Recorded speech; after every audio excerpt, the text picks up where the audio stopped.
আসসালামু আলাইকুম। আজকে আমি দেখাবো, আপনারা কি জানেন মাইটোসিসের 6টা ধাপ। আর এই 6টা ধাপ কোনো রকম বই মুখস্থ করা ছাড়াই কেবলমাত্র চিত্রগুলো দেখেই আপনি 6টা ধাপ মনে রাখতে পারবেন। প্রোফেজ পর্যায়ে যেটা হয় সেইটাকেই শুধুমাত্র আমাদের একটু মনে রাখতে হবে।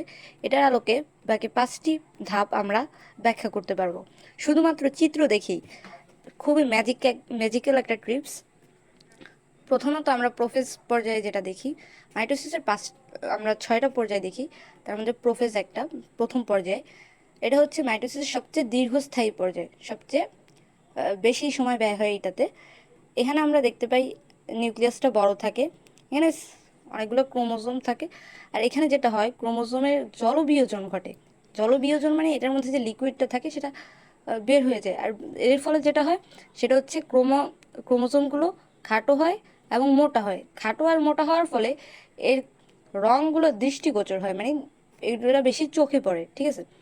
আর এখানে নিউক্লিয়ার এনভেলপ যেরকম আছে সেরকমই থাকে। এখানে এটা কোষ প্রাচীর, সাইটোপ্লাজম, নিউক্লিয়াস, এগুলো তো আমরা জানি। আর এই যে মাঝখানে গোল ডিম্বাকার যেটা দেখা যায় এটা হচ্ছে সেন্ট্রোমিয়ার। এর পরবর্তী ধাপকেই বলা হয় প্রোমেটাফেজ। প্রোমেটাফেজের একটা সংজ্ঞা আছে, সেটা হচ্ছে প্রোফেজ এবং মেটাফেজের মধ্যবর্তী যে পর্যায়ে সেটাকেই বলা হয় প্রোমেটাফেজ। প্রোমেটাফেজ পর্যায়ে আর এটার মধ্যে পার্থক্য কি? এখানে আমরা দেখতে পাই যে এখানে একটা নতুন জিনিস আবিষ্কার হয়, এটা হচ্ছে সৃষ্টি হয়, সেটা হচ্ছে স্পিন্ডল যন্ত্র। স্পিন্ডল যন্ত্র যেটা আমরা দেখতে পাচ্ছি। এর পাশে যেটা আরেকটা জিনিস দেখতে পাই সেটা হচ্ছে নিউক্লিয়ার এনভেলপ, যেটা বলা হয় এনভেলপ। এটা হচ্ছে বিলুপ্ত হওয়া শুরু করে। এই যে এইখানে নিউক্লিয়ার এনভেলপটা পরিপূর্ণ থাকে, এখানে আমরা দেখতে পারি এটা বিলুপ্ত হওয়া শুরু করে। আরও একটা জিনিস, এখানে নিউক্লিয়াসটাও বিলুপ্ত হওয়া শুরু করে। এখানে কোনো ছিল না, স্পিন্ডল যন্ত্র ছিল না, এখানে স্পিন্ডল যন্ত্রের সৃষ্টি হয়েছে। ফলে এই যে ক্রোমোজোমগুলোর সেন্ট্রোমিয়ার এই স্পিন্ডল যন্ত্রের সাথে যেমন খুশি তেমনভাবে অবস্থান করছে। সেন্ট্রোমিয়ারটা এখানে সংযুক্ত হয়েছে। আর এই সেন্ট্রোমিয়ারের এই সংযুক্ত হওয়াটাকে বলা হয় আহ, এটাকে spindle fibre traction traction fibre বলা হয়। সেন্ট্রোমিয়ার সংযুক্তকারী তন্তুকে ট্রাকশন ফাইবার বলা হয়, এই যে তন্তুগুলোকে, ঠিক আছে।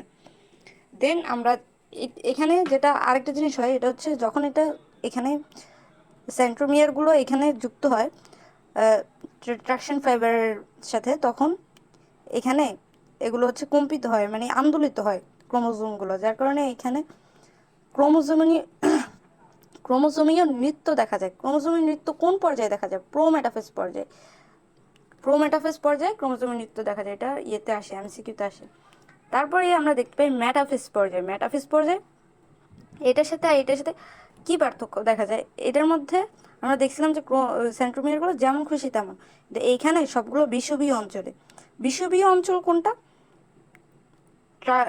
স্পিন্ডল যন্ত্রের মাঝামাঝি যে মধ্যবর্তী অংশটাকেই বলা হয় স্পিন্ডল যন্ত্র, মানে মেরু অঞ্চলের মধ্যবর্তী অঞ্চলকে বলা হয় বিষুবীয় অঞ্চল। এই বিষুবীয় অঞ্চলে মাঝ বরাবর দেখেন বিষুবীয় অঞ্চলে সেন্ট্রোমিয়ারগুলো কিভাবে অবস্থান করে। এখানে আরেকটা জিনিস আমরা দেখতে পাই, এখানে বিলুপ্ত প্রায় ছিল নিউক্লিয়ার নিউক্লিয়ার অ্যানভেলপ এবং নিউক্লিয়াস। আর এখানে পুরোটাই বিলুপ্ত হয়ে যাবে, ঠিক আছে। আর এখানে আলাদা করে তেমন কিছুই পরিবর্তন দেখা যায় না। এখানে ক্রোমোজোম, এখানে স্পিন্ডল যন্ত্র, অ্যাবলা। তারপরে আমরা চলে যাই অ্যান অ্যানাফেজ। অ্যানাফেজ পর্যায়ে আর এটার মধ্যে অনেকটাই পার্থক্য দেখা যায়। সেটা হচ্ছে এটার মধ্যে স্পিন্ডল যন্ত্রটা বিলুপ্ত প্রায় হয়ে যাচ্ছে, ঠিক আছে। স্পিন্ডল যন্ত্রটা বিলুপ্ত হয়ে যেতেছে। আর এখানে একটা সেন্ট্রোমিয়ার দুইটা ভাগে বিভক্ত হবে, প্রত্যেকটা সেন্ট্রোমিয়ার দুই ভাগে বিভক্ত হয়ে এরা মেরুমুখী গমন করে, মেরুমুখী হবে। মেরুমুখী মানে মেরু বলতে এইটাকে বোঝায়, এইখানে একটা মেরু, এইখানে একটা মেরু। মেরুমুখী হওয়াতে এইখানে ভি, এল, তারপরে আই, ভি, এল, আই এবং জে, এই পরের পেজে এগুলোর ব্যাখ্যা দেওয়া আছে। এই আকৃতিগুলো ধারণ করে।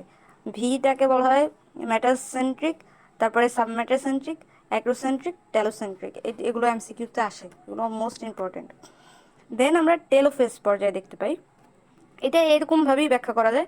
আর অ্যানাফেজ পর্যায়ে আর তেমন কোনো পরিবর্তন আসে না। তারপরে আমরা টেলোফেজ পর্যায়ে চলে যাই। টেলোফেজ পর্যায়ে হচ্ছে মানে এই 6টা ধাপের মধ্যে সবচেয়ে বেশি ইম্পর্টেন্ট মনে হয় টেলোফেজ পর্যায়ে, কারণ এইটা থেকেই বেশি সিকিউ আসতে দেখা যায়। টেলোফেজ পর্যায়ে যেটা দেখা যায় সেটা হচ্ছে এই যে সেন্ট্রোমিয়ারগুলো দুই মেরুমুখী হয় না, এগুলো কি হয় একদম এইখানে এই কেন্দ্রে একটা আসে আর এটা এই কেন্দ্রে আসে, এগুলো সবগুলো যখন একসাথে আসে ক্রোমোজোমগুলো অনেক বড় হয়, বৃদ্ধি পেতে শুরু করে। ফলে যেটা হয় এটা অনেক বড় হয়ে একটা নিউক্লিয়াসে পরিণত হয়, এখানে একটা নিউক্লিয়াস হয় আর এইখানে একটা নিউক্লিয়াস হয়।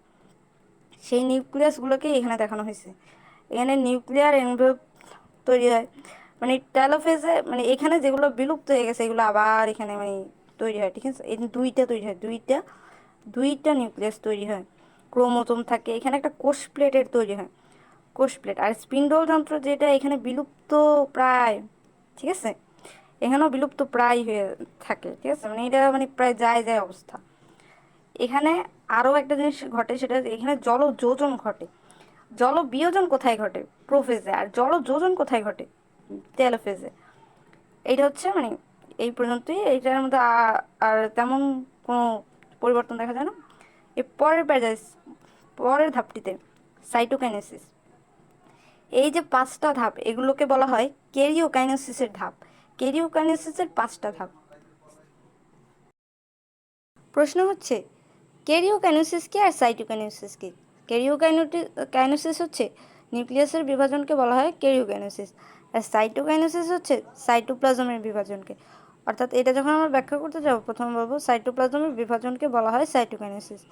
সাইটোকাইনেসিসে এখানে দুইটি খাঁজ তৈরি হয়, যেগুলো যেগুলো ভিতরের দিকে ঢুকতে ঢুকতে একটা সময় দুইটি বিভক্ত হয়ে যায়। দেন সাইটোপ্লাজমের এখানে সাইটোপ্লাজমের দুইটা বিভাজন হয়। যখন সাইটোপ্লাজমের বিভাজন হয় না তখন নিউক্লিয়াসের ক্রমাগত বিভাজন হতেই থাকে, আর এই ধরনের বিভাজনকে বলা হয় মুক্ত নিউক্লিয়ার বিভাজন, যেটা আমরা ডাবের পানিতে দেখতে পারি। ডাবের পানির বিভাজনকে মুক্ত নিউক্লিয়ার বিভাজন বলা হয়, কারণ এটাতে সাইটোপ্লাজমের বিভাজন হয় না, নিউক্লিয়াসের বিভাজনই ক্রমাগত হতে থাকে। এমনকি প্রাণী কোষেও মুক্ত নিউক্লিয়ার বিভাজন ঘটে।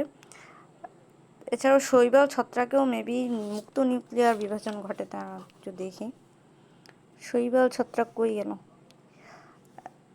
শৈবাল ছত্রাকে এই যে ডাবের পানিতে বললাম না, এই ডাবের পানিতে হয়। শৈবাল ছত্রাকটা দেখছিলাম না, ওই যে শৈবাল এবং ছত্রাকেও কিন্তু এই যে মুক্ত নিউক্লিয়ার বিভাজন ঘটে, ঠিক আছে। এই আজকের ভিডিও এই পর্যন্তই। টাটা।